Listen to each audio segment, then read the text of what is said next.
also have the management of Sun Pharma, plethora of earnings coming through. Let's talk to CS Muralidharan, who's the CFO at Sun Pharma, who's on the line with us.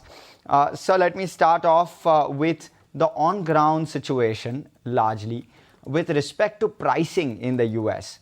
Was there any improvement with regard to price erosion sequentially, and what's the outlook going forward? So, as we have shared in the past, the US generic pricing is more a product specific. We have not seen any specific changes in overall trends or the competitive landscape continues to be dynamic. Right, Mr. Muralidharan, this is Vinny joining in the conversation as well. Also want to understand, how do you see the specialty sales going forward? What is the next focus area for the company, and how do you see this contributing and increasing in terms of contribution from this? So, as far as the global specialty sale in current quarter, Q1 FY24, we did $232 million, which is about 20% growth over the previous year corresponding quarter. And if you look at our FY22-23 revenues of specialty business globally, it was $874 million, which is almost doubled over a period of 3 years. And we are well positioned in terms of our specialty business, and we will continue to see increase in share of our revenues of specialty to the consolidated revenues. Right, and the expectation with regard to India sales was actually higher. When I'm looking at other pharma companies in the space, we are clocking a better set overall. What factors could you talk to us about with regard to Sun Pharma were at play in Q1, and how should one look at the outlook going forward?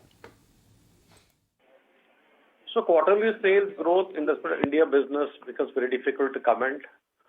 However, what I'd like to share is the Q1 of last year was based on the sitagliptin group of products at pre-patent prices, and further there was some annual amendment in Q1 which also had an impact which will subside over the next few quarters. Also, just a bit more in terms of how do you see the R&D cost moving, and what areas will you be investing in?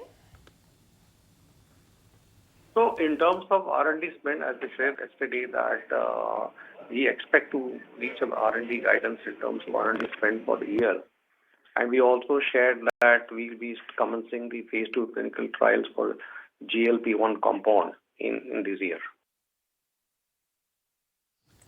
Right, and you mentioned that the pace of product filings has been hurt by ransomware issues in the recent past.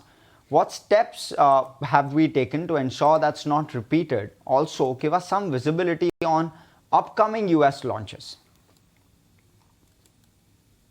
So, as far as the learnings from ransomware attack, what we had, we have initiated appropriate actions for the remedial measures by engaging subject matter experts to improve infrastructure and IT security overall in the group.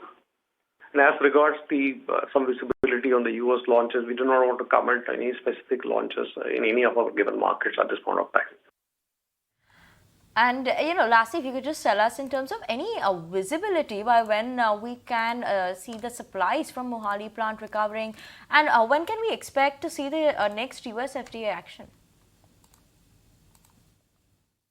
So, as regards to Mohali plant, as we shared yesterday in this call, the supply has not commenced from that site. The remedial measures we are working at this point of time, and we hope to commence our supply soon.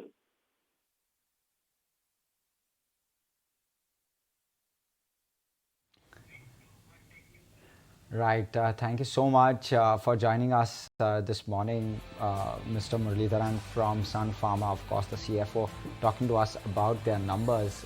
Great perspective. But let's